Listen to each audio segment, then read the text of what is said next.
Dogs. Do it for the dogs. Do it for the dogs. I do it for the dogs. Welcome back to another episode of Off the Leash, Week 3, Middle Tennessee. Hey, got another State. game week.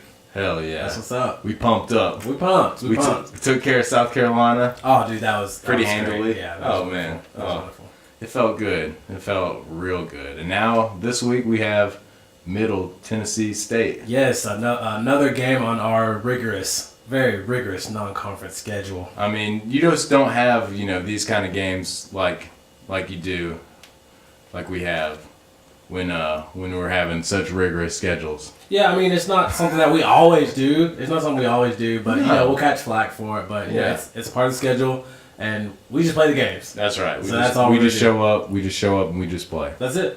And Middle Tennessee State, they do run a spread kind of hurry up style offense. Really. Yeah, so that is going to be interesting. They have an OC and Tony Franklin.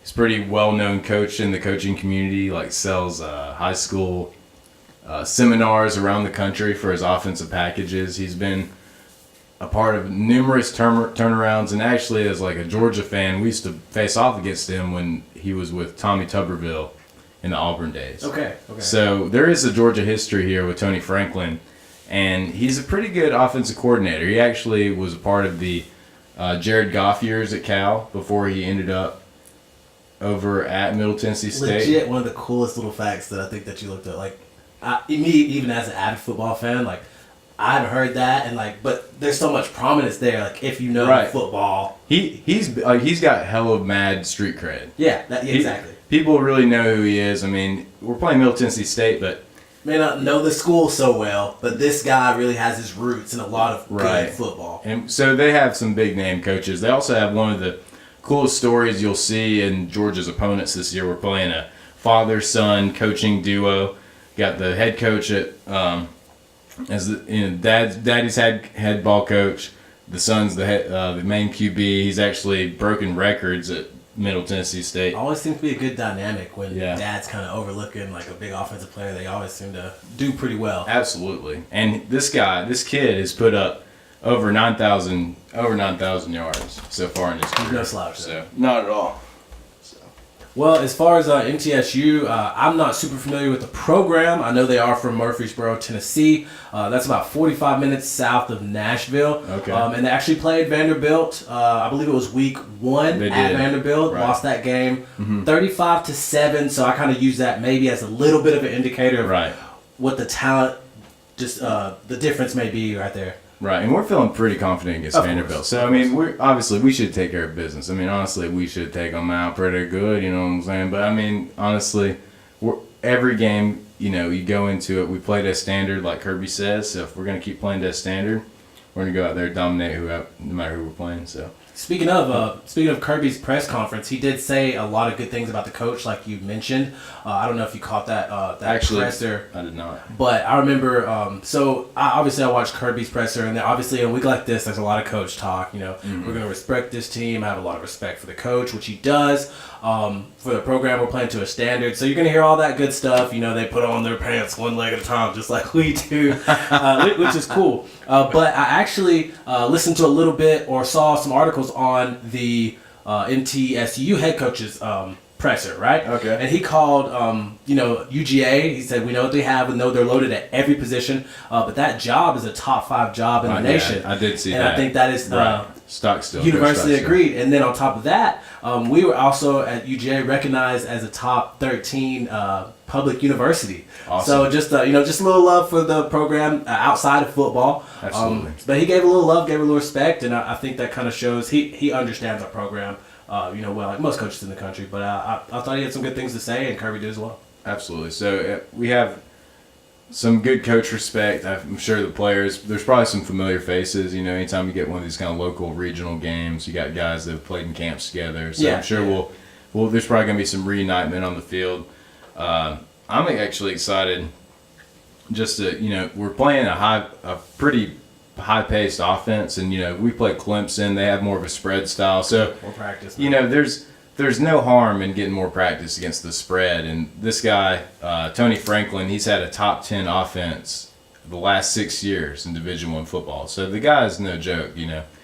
So I think that we can come out, we can use this cupcake game as a little bit of practice. If we know it's good for us, we'll take it in stride and we'll just keep on moving. Opportunities. And I think for a team like us, again, we have so many freshmen that are trying to get playing time. This is another step for them to get more reps, prove themselves, try to get on that away bus come Missouri time. And then on top of that, I hope that we start to see, because you have to start thinking about it, like the 4 games for the freshman red shirt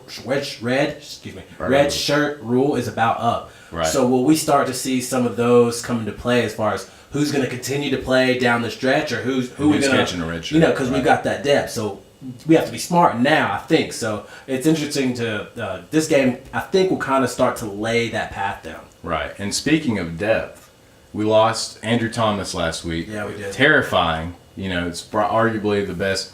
You know, already one of definitely in our league. Definitely on the team. Definitely in our league too. And he's only a sophomore. He started all last year just about as a freshman.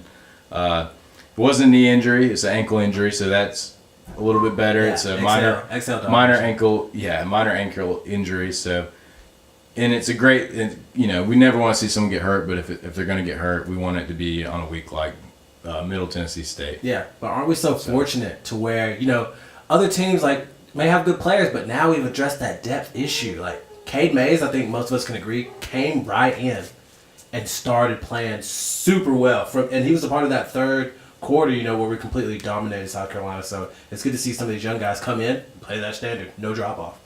Absolutely, hell yeah. Well, we got a delivery at the door, so cool. We'll catch that. We'll get back to you. We'll get right back to you. Dog off the leash. Oh, sorry about that. Had a little delivery. I wonder what that's about. I don't know. What could that be? So, yeah, back Middle Tennessee State. We got a good little bit of momentum. We can catch up for next week against Missouri, playing a very high-powered offense. We have, I think they have almost all their starters returning this year, Missouri. So we definitely want to take this game serious, get the momentum we can. It's a good time for us to really focus on the fundamentals, get our technique in, have the Bulldogs come in strong, then pick it up next week in SEC play against Missouri. So. Yeah, and obviously you don't want to overlook this game, but we do understand the significance going forward. I think that's completely healthy, completely fine. But a quick fun fact I have here. So MTSU actually has a very soft spot in my heart. Just a random fact. So for those of you who missed the NCAA games like I do, I actually pulled an upset with this team way back in the day. Jay Motley, if you're listening to this, you remember and don't play.